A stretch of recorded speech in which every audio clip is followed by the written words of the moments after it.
واقعہ کسی ہسٹری میں تاریخ میں نہیں مل سکتا آپ کو. بہت سے لبرل لوگ کہتے ہیں بھائی ہسٹری میں تو ایسا کوئی واقعہ نہیں ہے. او بھائی ہسٹری اس کے بعد وجود میں آئی ہے. آدم کیسے پیدا ہوئے, ان کے ساتھ کیا کیا واقعات ہوئے, اس وقت کوئی ہسٹری لکھنے والا اسکالر موجود نہیں تھا. یہ تو وہ باتیں ہیں. اچھا کمال کی بات یہ کہ آپ ہسٹری میں جتنا قدیم جائیں گے نا, سارے آدم پہ متفق ہیں کہ انسانیت کی ابتدا کس سے ہوئی ہے؟ آدم علیہ السلام سے.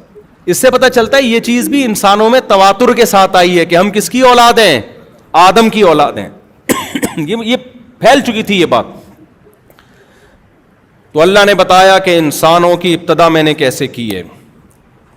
سورہ اعراف میں اللہ نے اس کا تذکرہ نقل کیا, فرمایا کہ اس وقت کو یاد کرو جب ہم نے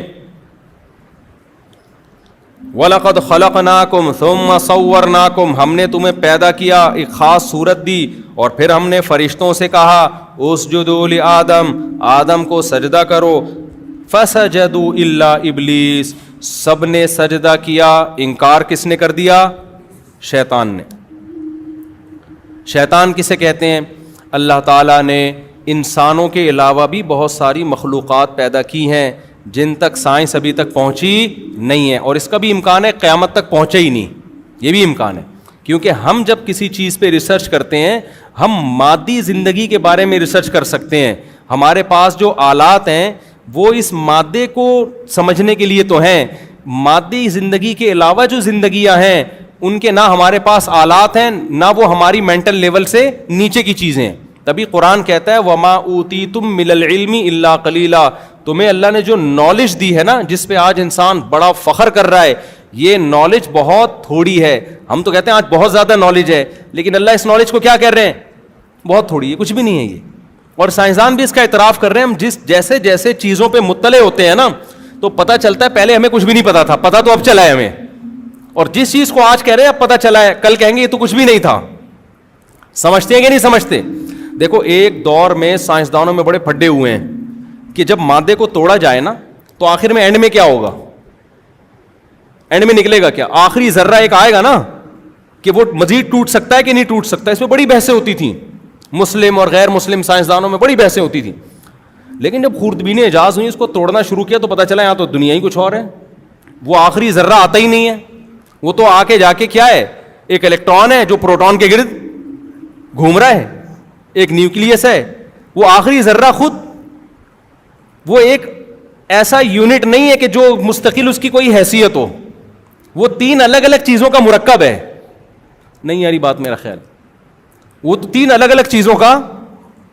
بھائی ہم تو سمجھتے ہیں نا توڑیں گے تو ایک آخری ذرہ آ جائے گا جو بنیادی اکائی ہے. وہ بنیادی اکائی اتنی الگ ہے کہ وہ کوئی اسٹیبل چیز ہی نہیں ہے, وہ ہلتی ہوئی چیز ہے. ٹھیک ہے نا, الیکٹران گردش کر رہے ہیں, اس الیکٹران کو دھکا دو تو وہ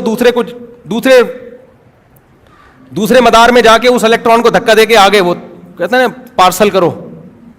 پارسل کا خاص انتظام ہے نا بھائی, بس میں لکھا ہوتا ہے تپڑ ہے تو پاس کر ورنہ برداشت کر. الیکٹران کیا کرتا ہے, وہ آگے اس کو دھکا دیا, وہ آگے اس کو دھکا, یہ ایک الگ ہی جہان ہے. پھر اس کو توڑ رہے ہیں تو الگ چیزیں آ رہی ہیں. تو یہ یہاں تک پہنچے کہ بھائی یہ جتنا گہرائی میں گھستے چلے جاؤ گے نا, یہ پتا چلتا چلا جائے گا کہ ہمیں اب تک کچھ بھی پتا نہیں تھا, پتا تو اب چلا ہے. اور آئنسٹائن نے آ کے یہ کہہ دیا ہم کسی چیز کے بارے میں پتا چلا ہی نہیں سکتے. اس نے نظریہ اضافت جو پیش کیا نا, وہ کیا پیش کیا؟ پتا چلا ہی نہیں سکتے. کیوں؟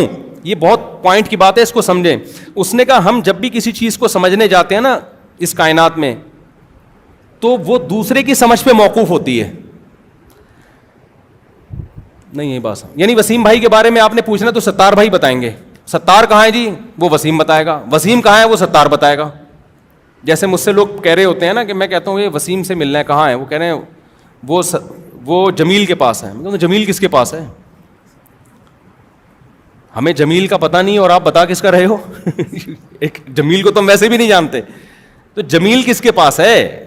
جمیل اس کے پاس ہے. وہ کس کے پاس ہے؟ وہ اس کے پاس ہے. یہ کائنات آپس میں ایسی مربوط ہے کہ اس کو سمجھنے کے لیے اس کو سمجھنا پڑے گا, اس کو سمجھنے کے لیے کسی اور چیز کو سمجھنا پڑے گا, اس کو سمجھنے کے لیے کسی چوتھی چیز کو سمجھنا پڑے گا, اس کو. تو یہ نظریہ اضافت ہے کہ ہم نے ایک چیز کو فرض کیا ہے دوسرے کو فرض. جیسے پروٹون الیکٹران ہے نا, پروٹون کسے کہتے ہیں؟ جس پہ پازیٹیو چارج ہو. پازیٹیو کسے کہتے ہیں؟ جو نیگیٹو کو اپنی طرف کھینچتا ہے. نیگیٹو کسے کہتے ہیں؟ جو پازیٹیو کی طرف کھینچتا ہے. تو نیگیٹو کو سمجھنا پازیٹو پر, پازیٹو کو سمجھنا. میں جا رہا ہوں بھائی, مولوی یہ کہہ رہے ہیں بہت ہو گیا, آپ کر رہے یار, آپ درس قرآن کے لیے بیٹھے ہو, آپ باتیں کیا الیکٹران پروٹون کی باتیں شروع کر دی ہیں. کائنات کو سمجھنے کے لیے نا اپوزٹ چیزوں کو دیکھنا پڑتا ہے. دیکھو اگر یہ روشنی نہ ہوتی اور اندھیرے ہوتے, خدا کی قسم قیامت آ جاتی, سائنسدان لائٹ اور روشنی کو ایکسپلین کر نہیں سکتے, وہ انکار کر دیتے, وہ کہتے ہیں روشنی کوئی چیز ہی نہیں ہے.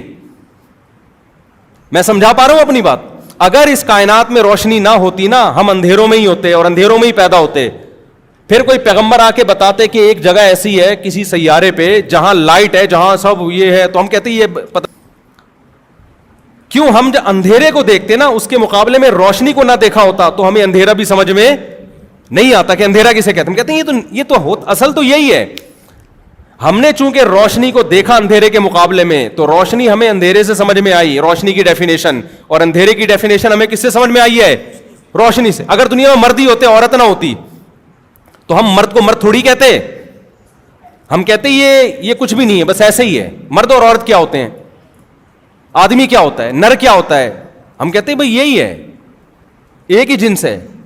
لیکن جب عورت ہے مقابلے میں, تو ہم مرد کو کیا کہتے ہیں اس کے مقابلے میں. مرد سمجھنے میں ہمیں آسانی ہوتی ہے کہ مرد کی ڈیفینیشن کیا ہے. اسی طرح دنیا میں صرف عورتیں ہی ہوتی, مرد نہ ہوتے, تو پھر عورت اور مرد کا فرق سمجھ میں آتا. کوئی سائنسدان, کوئی پیغمبر آ کے بتاتے کہ قیامت میں, عورتوں کو بتاتے کہ تم قیامت میں جاؤ گی, جنت میں جب جاؤ گی تو وہاں مرد بھی ہوں گے, تو سائنسدان کیا کہتے ہیں, بھائی مرد کوئی مخلوق ہے ہی نہیں. جو عورتوں میں سائنسدانیں ہوتی ہیں, سائنسدانیں, وہ کیا کہتی ہیں کہ مرد کوئی مخلوق ہوتی نہیں ہے. وجہ کیا ہے کہ عورت کی جو اپوزٹ جنس ہے نا, جینڈر ہے, وہ ہوتی نہیں, تو سمجھ میں بھی نہیں آتی. تو عورت بھی سمجھ میں نہیں آتی کہ عورت کسے کہتے ہیں. تو یہ ساری جو کائنات ہے نا, جو آئنسٹائن کا نظریہ اضافت ہے, اس کو میں دیسی اسٹائل میں بیان کر رہا ہوں. کوئی ایسا نہ ہو سائنسدان لے کے بیٹھ جائے کہ یہ کیا کیسے الفاظ استعمال, ہمارا اپنا اسٹائل ہے بھائی. تو ایک چیز کو سمجھنے کے لیے آپ کو اس کائنات میں دوسری چیز کو سمجھنا بولو پڑے گا, اور اس کو سمجھنے کے لیے اس کو, تو اس کا مطلب حقیقت میں کوئی بھی چیز سمجھ میں نہیں آ سکتی پورے طور پہ.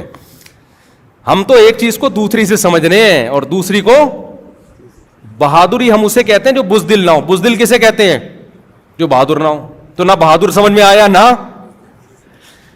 دیکھو نہ بہادر سمجھ میں آیا ہمیں, نہ بزدل سمجھ. بہادر ہم فرض کر رہے ہیں کہ جو یہ والا نہ ہو. اچھا یہ والا کیا نہ ہو, جو وہ والا نہ ہو. یہ تو وہی آمنے سامنے والا ہو گیا کہ نہیں ہو گیا. تیرا گھر کدھر ہے, اس کے گھر کے سامنے, اس کا گھر کدھر ہے, میرے گھر کے سامنے. ابے دونوں کا کدھر ہے, آمنے سامنے. تو نہ یہ سمجھ میں آئے گا نہ. تو میں آپ کو بتا رہا ہوں کہ جو سائنس نے اتنی ترقی کی ہے, ہم بھی مانتے ہیں بہت زیادہ ترقی کی ہے, لیکن جتنا علم اس کائنات میں ہے, جو اللہ کے پاس ہے, جس پر یہ کائنات چل رہی ہے, اور بہت ساری مخلوقات ہیں, تو اس کے مقابلے میں اللہ نے قرآن میں کہہ دیا کہ تمہارا علم کیا ہے, تھوڑا نہیں ہے, بہت تھوڑا ہے. تو اس لیے سائنس کی بیس پہ جنات کا, شیطان کا, جنت جہنم کا انکار کرنا, یہ انسان کے باولے ہونے کی دلیل ہے. اگر یہ دلائل کسی اور دلائل سے یہ چیزیں ثابت ہو جاتی ہیں تو ماننا پڑے گا. تو آسمانی کتاب کیا کہتی ہے, اللہ تعالیٰ کہتے ہیں کہ ہم نے جب آدم کو پیدا کیا تو آدم کے علاوہ تو کوئی مخلوق تھی نہیں انسانوں میں. پہلا انسان کون دنیا میں آیا, آدم. تو آدم پہ تو کوئی اعتراض کر نہیں سکتا تھا, کیونکہ وہ تو کوئی اور مادی مخلوق, جانور تھے نا, تو جانوروں کو تو اللہ نے عقل ہی نہیں دی ہے کہ وہ اعتراض کریں. اعتراض ایک الگ مخلوق کو ہوا جو مادی مخلوق نہیں ہے. وہ کیا ہے, وہ جنات ہیں, جن کو اللہ نے آگ سے بنایا. آگ انرجی ہے نا, تو انرجی سے بنایا اللہ تعالیٰ نے ان کو. تو اب اس کو اعتراض ہوا تھا, اور ان کا جو سردار تھا وہ کون تھا, ابلیس, جس کا نام کیا تھا, ابلیس. شیطان لقب ہے, حرکتوں کی وجہ سے بعض دفعہ لقب ملتے ہیں نا. دیکھو علامہ اقبال کا نام تو اقبال تھا نا, لقب کیا تھا, حکیم الامہ. حکیم الامہ لقب ملا نا ان کو. شاعر مشرق بھی لقب, اعمال کی وجہ سے ملا نا یہ لقب. تو شیطان کا جو نام ہے نا, وہ نام شیطان نہیں ہے, نام تھا اس کے جو والدین نے, پیرنٹس نے اس کا نام رکھا. جب وہ پیدا ہوا تو وہ نام کیا رکھا, ہو سکتا ہے وہ سب سے پہلا جن وہی ہو. یہ بھی ممکن ہے نا کہ ہمارے جد امجد سب سے پہلے ہماری ابتدا آدم سے ہوئی, تو جنات کا جو جد امجد ہو وہ کیا ہو, ابلیس ہو. یہ بھی ممکن ہے کہ سب سے پہلا جو جن ہے وہ کون ہو, ابلیس ہو, اس سے اللہ نے نسل چلائی ہو. تو آدم کو لقب ملا صفی اللہ, اللہ کے منتخب کردہ، سلیکٹڈ. ابلیس کی جو حرکتیں تھیں اس کی وجہ سے ابلیس کو لقب کیا ملا ہے؟ شیطان. یہ نکلا ہے شیطنت سے. شیطنت سرکشی کو کہتے ہیں، ضد، ہٹ دھرمی، ہلڑ بازی نہیں ہوتی، جاؤ میں نہیں مانتا. آپ نے ہر جگہ دیکھا ہوگا ضدی قسم کے لوگ ہوتے ہیں، گھر میں بچے بھی ہوتے ہیں ضدی، میاں بعض دفعہ ضدی ہے، بیگم بعض دفعہ ضدی ہے، ساس بعض دفعہ ضدی ہے. ایک آدمی نے بتایا میری وہ پھر سمجھ جائیں گے ان کی بات ہو رہی ہے، تو وہ بڑا زبردست چٹکلا تھا، لیکن وہ سمجھ جائیں گے، ان کی ساس بھی سمجھ جائے گی کہ میرے بارے میں کہہ رہے ہیں مفتی صاحب، کیونکہ یہ ساری خصوصیات انہی کی ساس میں پائی جاتی ہیں. وہ میں بتاؤں گا نہیں، وہ ساس سمجھ جائیں گے کہ میری بات ہو رہی ہے، ٹھیک ہے نا. تو ایسے راز فاش کرنا، اگرچہ میں نام نہیں لیتا، لیکن بعض ایسی علامتیں ہوتی ہیں نا، سمجھ جاتے ہیں کہ وہ ساس بھی سمجھ جائیں گی میری بات ہو رہی ہے، اور داماد بھی سمجھ جائے گا، کیونکہ یہ وہ والی جو خصوصیات ابھی میں بتانے لگا تھا وہ انہی کی ساس میں پائی جاتی ہیں. تو شیطان تھا شیطنت، سرکشی. آدم کو اللہ نے پیدا کیا، سب کو حکم دیا سجدہ کرو. ہمیں پروٹوکول دیا جا رہا ہے، اس لیے نہیں دیا جا رہا کہ ہم شراب پئیں گے، انڈین فلمیں دیکھیں گے اور فحش فلمیں دیکھیں گے. اللہ کو اتنا پیار تھا اس مخلوق سے، ایسی مخلوق پیدا کر رہا ہوں، ایسی مخلوق پیدا کر رہا ہوں جس کے پاس خواہشات بھی ہیں اور عقل بھی ہے. جانوروں کے پاس عقل ہے، عقل نہیں ہے، خواہشات بہت ہیں. جانور غلط کرے اسے سزا نہیں ملے گی، کیونکہ غلط اور صحیح کو سوچنے کے لیے اللہ نے اسے عقل دی نہیں ہے. انسان، اچھا فرشتے وہ مخلوق ہیں جن کے پاس عقل بہت ہے مگر خواہشات نہیں ہے. فرشتے کی عقل کہہ رہی ہوتی ہے یہ صحیح ہے اور یہ غلط ہے، یہ غلط ہے یہ نہ کرو، فرشتہ کہتا نہیں کرتا، کیونکہ اس کا غلط کرنے کا دل چاہتا بھی نہیں ہے. جو صحیح ہے وہ کر لو کیونکہ صحیح کرنے کا دل چاہتا ہے، بلکہ دل چاہے نہ چاہے اس کی خواہشات ہی نہیں ہے نا. انسان ایک ایسی مخلوق کہ اس کو اللہ نے دونوں چیزیں دے دی، خواہشات بھی دے دی اور عقل بھی. اب یہ جو ہے نا ایک میدان دے دیا، اب دیکھتے ہیں کھیلو جا کے. اب اس عقل اور خواہشات سے کیا کرو؟ کھیلو. دل کہیں اور لے کے جائے گا اور کھوپڑی بولو نا کہیں اور لے کے جائے گی. دل کہے گا سٹا لگا لو بھائی، وہ بھی تو پی رہا ہے، وہ دیکھو ٹینشن بھی نہیں ہے، چرس پی کے بیٹھا ہوا ہے، شراب پی کے کیسا مست گھوم رہا ہے اور مجھے اتنا غم. لیکن عقل کیا کہے گی؟ عقل کہے گی جس خدا کو مانتے ہو اس نے شراب کو حرام کیا. اچھا بعض چیزوں میں عقل خود گائیڈ کرتی ہے، بعض چیزوں میں عقل کو بے لگام چھوڑ دیا جائے نا تو وہ غلط لے جاتی ہے، اس میں پھر مذہب کی ضرورت ہوتی ہے. ابھی یہ میرا ٹاپک نہیں ہے، اس کو میں نہیں لے کے چلتا. مسلمان کی عقل کی بات کر رہا ہوں میں. پہلے تو عقل کہتی ہے کہ بتوں کے سامنے مت جھکو، کہتی ہے کہ نہیں کہتی؟ کل جدہ میں مجھے ایک انڈین ملے، مسلم تھے، انڈیا کے تھے. کہتے ہیں مفتی صاحب میں حیران ہوتا ہوں، اتنے پڑھے لکھے ہندو انڈیا میں سمجھ میں نہیں آتا یہ پتھر کی مورتیوں سے مانگتے کیوں ہیں. یہ کہہ رہے ان کو کیا ہو گیا؟ چلو کوئی جاہل ہو، اول تو جاہل میں بھی اتنی سینس تو ہوتی ہے نا، کیا ہو گیا ان لوگوں کو پتھر کے بنے ہوئے بھگوانوں کے سامنے کیوں جھکتے ہیں؟ وہ بڑا حیران، کیوں سعودی عرب میں تو بڑا توحید کا ماحول ہے نا. مجھے یاد ہے، دیکھو ہم نے بھی پاکستان میں نا، میں نے کسی کو کسی بت کے سامنے جھکتے ہوئے نہیں دیکھا، کیونکہ ہم تو مندروں میں جاتے ہی نہیں. ڈراموں میں دیکھا تھا بچپن میں، فلموں میں بچپن میں، اور وہ جو ٹی وی میں یوٹیوب میں کبھی دیکھ لیا. سچی مچی میں نہیں دیکھا کبھی. میں جب برما گیا نا، پہلا سفر میرا برما کا جب ہوا تو وہاں تو بدھسٹ بہت ہیں. میں جب ایئرپورٹ سے نکلا تو مجھے وہ لے کے جا رہے تھے، میں نے ایک منظر دیکھا، ایک بت رکھا ہوا ہے اور ایک عورت اور ایک چھوٹا بچہ، وہ دونوں اس بت کے سامنے جھکے ہوئے. اچھا بت میں بھی ایک بڑا بت تھا، ایک چھوٹا سا اس کا بچہ ہوگا بھگوان کا یا جو بھی ہوگا وہ بھی. میں نے نا اس سچی مچی میں یہ منظر پہلی دفعہ دیکھا تھا. جیسے لوگ مجھے ویڈیو میں دیکھتے ہیں، جب سچی مچی میں دیکھتے ہیں کہ ارے یار آج آپ کو سچی مچی میں دیکھ لیا تو ایک حیران سے ہوتے ہیں نا، ایک الگ کیفیت بنتی ہے. تو میں کہتا ہوں یار ہم تو وہاں بھی سچی مچی میں ہی دیکھا آپ نے، اب بھی سچی مچی میں ہی دیکھ رہے، لیکن جب عملی طور پر انسان کسی کو دیکھتا ہے تو ایک الگ کیفیت ہوتی ہے. بھائی میں نے جب وہ منظر دیکھا ہے نا، میں عجیب، میرے پر کیف، میری آنکھوں سے آنسو نکلنا شروع ہو گئے. مجھے اتنا ترس آ رہا اس انسان کے اوپر اور حیرانگی ہو رہی کہ بھائی تجھے اللہ نے اتنا اشرف المخلوقات بنا، اس خاتون کے اوپر اللہ نے تجھے عقل بھی دی، تیری آنکھیں دیکھتی ہیں, تیرے کان سنتے ہیں. تو ایجوکیشن میں مہارت حاصل کر تو کتنی بڑی سائنٹسٹ بن جائے گی, تو عبادت کر کتنی بڑی عبادت گزار بن جائے گی, تو انسانیت کی خدمت کر.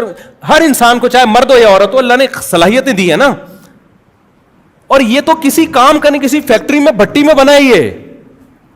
اتنی بڑی مخلوق جسے انسان کہا جاتا ہے, جس کے مقابلے میں کوئی مخلوق نہیں ہے, ستاروں پر کمندے ڈالنے کی باتیں کر رہا ہے, سمندروں کی تہ میں غوطے لگا لگا کے ہیرے جواہرات نکال رہا ہے.